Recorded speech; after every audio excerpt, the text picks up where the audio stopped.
Assalamualaikum warahmatullahi taala wabarakatuh. Bismillah walhamdulillah wassalatu wassalamu ala Rasulillah sallallahu alaihi wasallam. Sedang penonton yang saya hormati sekalian, saya Aiz Al-Qadiri, pengkaji isu-isu pemikiran semasa. Bertemu kembali kita pada video hari ini yang bertajuk Mehmet Adil Al-Qubrusi dan dakwaannya tentang Awadim.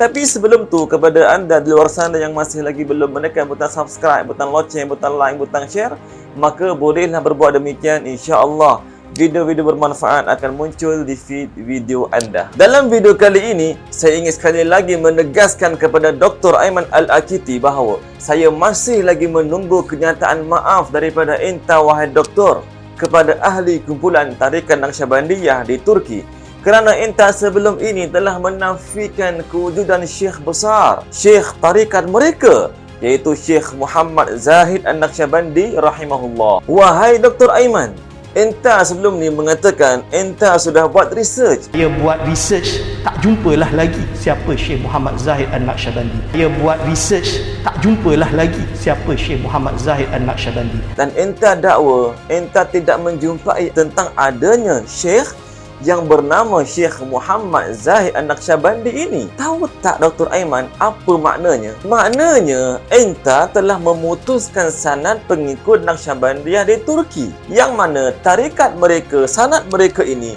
bersambung kepada Syekh Naqsyabandi rahimahullah, iaitu pengasas bagi tarikat Naqsyabandiyah. Macam mana tu? Apa enta nak kena buat ni? Mereka sekarang sangat sedih sekali dengan enta. Enta kenalah buat permohonan maaf kepada mereka. Tapi, macam saya dah sebut sebelum ni, daripada enta, wahai doktor, dok sibuk buat research, adakah Syekh Muhammad Zahid ini wujud ke tidak? Bukankah yang paling penting dan yang paling utama sebenarnya, enta buat kajian ilmiah yang boleh mendatangkan manfaat sikit kepada masyarakat, supaya enta dapat mentahzir masyarakat, mengingatkan mereka tentang bahaya kalam-kalam dan ajaran-ajaran Abdullah Faiz Daghestani yang terang-terang mendustakan Al-Quran, hadis dan ijma', iaitu kenyataan Faiz Ad-Daghestani dan Nazim yang mengatakan bahawa Allah tidak membezakan antara orang kafir atau fasik atau muslim atau mukmin. Bahkan mereka semuanya adalah sama pada Allah Ta'ala.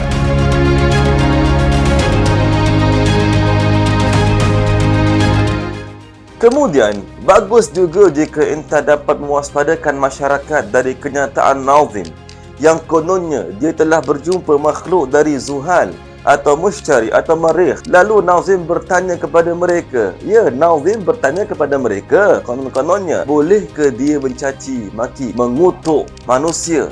Makhluk itu kata kepadanya bahawa memang dia dibolehkan untuk mencaci maki manusia kerana kononnya Nazim sudah tidak dikira mukallaf. Ya, kedua-dua orang ini telah meninggal dunia. Saya tahu Faiz Daghestani sudah meninggal dunia dan Nazim Al-Qubrusi pun telah meninggal dunia, dan Allah Ta'ala pasti nanti akan menghisap mereka dengan apa yang berhak mereka dapat berdasarkan apa yang telah mereka buat di dunia ini. Tetapi Dr. Ayman kena ingat, guru enta yang sekarang ni, Mehmet Adil Al-Qubrusi, pengganti kepada Nazim dan juga penerus kepada ajaran-ajarannya, dia masih lagi hidup dan pergi ke beberapa negara termasuk Malaysia ini. Juga dia banyak menyampaikan ajaran-ajaran yang jelas-jelas menyalahi Quran, hadis dan juga ijma'. So, dalam video kali ini, saya diminta supaya menyimak, memberi ulasan tentang satu video yang melibatkan Mehmet Adil ini. Jom kita tengok dahulu video ini. People, new creature, and for Adam alayhi salam, said once Maulana was saying, there is 124,000 Adam alayhi salam like our father, and this is, he was last one we are now living, but after us also Allah still his attribute going forever he will create and create and create. But there is period for each Adam alaihissalam. So our period nearly finished. Tuan-tuan, apa yang dinyatakan oleh Muhammad Adil ini adalah seperti keyakinan yang dipegang oleh sebahagian kufar di India. Ini seperti keyakinan golongan Al-Qadhiyaniyah. Dalam video tadi, tuan-tuan, kita dapat lihat Muhammad Adil atau Muhammad Adil Al-Qubrusi mendakwa ada 124,000 Adam. Sedangkan Allah Ta'ala berfirman dalam surah An-Nisa ayat pertama, Ya ayyuhan nasu taqu rabbakumul ladzi khalaqakum min nafsin wahidah. Mafhumnya, wahai manusia, bertakwalah kepada Tuhanmu yang telah menciptakan kamu daripada diri yang satu. Dan telah ada ijma' dalam kalangan ahli tafsir bahawa an-nafsul wahidah, yakni diri yang satu di sini ialah Nabi Adam itu sendiri. Ia merujuk kepada Nabi Adam alaihissalam. Antara ulama yang menukilkan ijma' ini ialah Al-Imamul Mufassir Ar-Razi dalam tafsirnya juzuk ke-9. Ketika mentafsirkan ayat pertama dalam surah An-Nisa ini, beliau mengatakan, Ajma'al muslimuna ala anna al-murada bin nafsil wahidah huna huwa Adam alaihissalam. Mafhumnya, umat Islam telah sepakat, telah ijma' sebulat suara bahawa yang dimaksudkan dengan diri yang satu di sini ialah Adam alaihissalam. Dalam isu ini, entah ya doktor bersama dengan Al-Quran ke atau bersama dengan Muhammad Adil? Ya Dr. Aiman, soalan khas untuk entah. Dalam isu ini, entah bersama dengan siapa? Bersama dengan Quran ke atau bersama dengan pendapat Muhammad Adil? Sepatutnya entah hendaklah bersama dengan Quran. Sebab tu entah wahai Dr. Aiman masih sempat lagi dengan Syekh entah ni, Muhammad Adil. Nasihatkan dia sebaiknya. Mudah-mudahan disebabkan entah sendiri yang menegurnya, menasihatinya dengan cara yang baik, maka insya-Allah dia boleh menerimanya dan boleh menarik balik kesesatan ini hasil usaha entah sendiri. Tetapi saya mahu ingatkan Dr. Aiman tentang suatu perkara. Jangan sesekali entah terpedaya dan tertipu dengan kata-kata Muhammad Adil yang batil ini. Jangan sesekali entah mengikutinya kerana ia akan membawa entah kepada kebinasaan, kesesatan. Jangan percaya kepada semua kata-kata guru entah itu, Muhammad Adil. Kerana apa? Kerana apa yang dia mahu dari entah ialah entah ikut dia pada semua perkara dengan cara membabi buta. Dia mahu entah mandulkan akal entah tu. Wahai Dr. Aiman, cuba tengok apa kata Muhammad Adil ini. But I said I don't know, but it is order. Cannot say I'm not happy, I'm not, but because it is order, you must obey this. Once he was saying, if I order you follow this stone, you must follow him. For this, I am like a stone, so inshallah will be following his order, and I am difficult. It is difficult, but when dalam video ini, kita dapat lihat Muhammad Adil mengatakan bahawa bapanya, iaitu Nazim, pernah mengatakan kepadanya, jika saya memerintahkan kamu untuk mengikut batu, maka hendaklah kamu mengikutinya. Tuan-tuan, kenyataan ini juga bercanggah dengan Al-Quran, bercanggah dengan sunnah, bercanggah dengan hadis, bercanggah dengan agama, dan bercanggah dengan tasawuf itu sendiri. Adakah taat kepada perintah seorang syekh itu sampai ke tahap jika disuruh ikut batu pun maka entah kena ikut? Adakah seseorang itu kena mengikut semua perintah itu secara mutlak, hatta pada perkara kesalahan, hatta pada perkara yang bercanggah dengan syarak sekalipun? Saya bagi contoh. Jika seorang syekh jatuh dalam dosa zina, contoh, adakah murid hanya tunduk, taat mengikutinya tanpa mengingkarinya dan menasihatinya? Contoh lain, jika seorang syekh jatuh dalam dosa meminum arak, contoh, adakah murid masih kena taat pada perkara seperti itu, membiarkannya tanpa mengingkarinya dan menasihatinya? Begitu juga jika seorang syekh itu bercakap dengan suatu perkara yang mendustakan Al-Quran, hadis dan ijma', adakah murid hanya tunduk membiarkannya tanpa menasihatinya dan tanpa mengingkarinya? Adakah ini yang diajar oleh ilmu kesufian yang benar?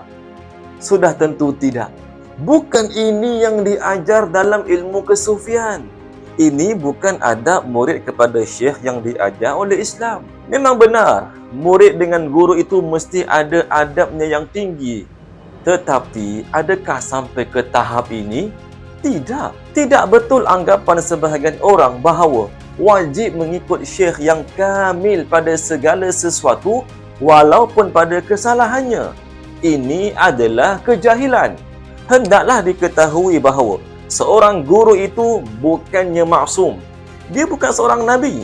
Jangan seseorang itu sampai ke tahap mengagungkan guru hingga dia meyakini guru itu maksum seperti mana nabi. Itu tidak boleh. Dr. Aiman, nasihat saya, jangan sesekali entah jadi seperti Marwan Khalaf. Siapa? Marwan Khalaf. Yang juga salah seorang yang mendakwa telah mengambil bai'ah dalam tarekat yang dinamakan sebagai tarekat Naqsyabandiyah Al-Aliyah Al-Haqqaniyah, yang mengatakan bahawa segala maklumat yang diberikan kepada guru-guru pimpinan tarekat itu adalah wahyu daripada Allah Ta'ala. Wal'iyadzubillah. Jom kita lihat video interview yang berlaku antara Marwan Khalaf dengan TV Al Jazeera. المشايخ درجات في مشايخ بنظروا إلى الإنسان في عندهم بصيرة نظرة وعندهم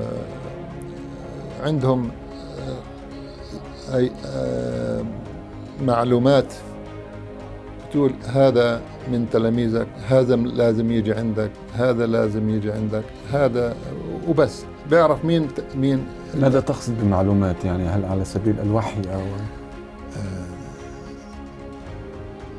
على سبيل الوحي؟ نعم، يعني عندهم هذا المقدرة. Kemudian Dr. Aiman, adab murid dengan guru itu ada parameternya, ada garis panduannya yang ditinggalkan oleh ulama-ulama terkemuka Sufiyah. So, siapa yang mahu mempelajari ilmu tasawuf, maka hendaklah merujuk kepada imam-imam terkemuka tersebut dalam hal ini.